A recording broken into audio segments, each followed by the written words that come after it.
C'est par des laudes et une messe d'action de grâce au Seigneur qui nous a comptés parmi les vivants ce 17 avril 2023 que les évêques du Cameroun ont ouvert leur 48e assemblée plénière qui se tiendra du 17 au 22 avril 2023 dans la ville aux 7 collines, Yaoundé. Une messe riche d'enseignements servie dans l'homélie forte profonde de Monseigneur Emmanuel Abou, l'évêque du diocèse de Yaoundé, qui a invité le peuple de Dieu à naître de nouveau de l'eau et de l'esprit. Naître de l'eau et de l'esprit signifie donc dépasser les capacités de la chair,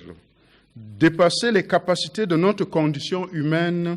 pour accueillir le don de l'Esprit Saint.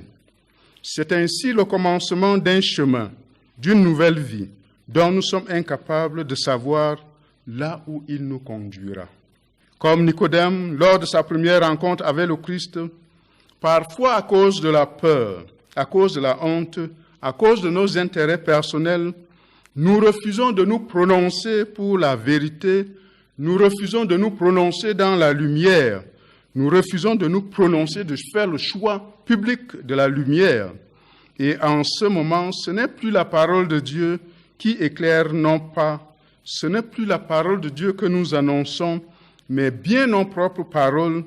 construites pour défendre notre image, pour défendre notre titre, pour défendre nos intérêts, pour défendre nos amitiés, pour défendre nos liens. La démarche nocturne de Nicodème nous fait découvrir que nous aussi, nous sommes parfois victimes ou esclaves de nos titres, de nos images, de nos intérêts qui sont si souvent contraires à l'Évangile. Et pourtant, le Christ nous met bien en garde en nous disant que sert à l'homme de gagner l'univers s'il vient à perdre son âme. Et là, nous pouvons aller à la table du Seigneur, nous nourrir du corps et du sang du Christ, question de se refaire des forces nouvelles pour attaquer cette assemblée plénière qui sera à coup sûr l'occasion pour les évêques du Cameroun de feuilleter quelques pages non seulement de la vie de la Conférence épiscopale nationale du Cameroun, mais également de l'Église catholique romaine qui est au Cameroun. Yaoundé, depuis la Conférence épiscopale nationale, je suis Angelo Ledoux pour le service diocésain de la communication de Yaoundé.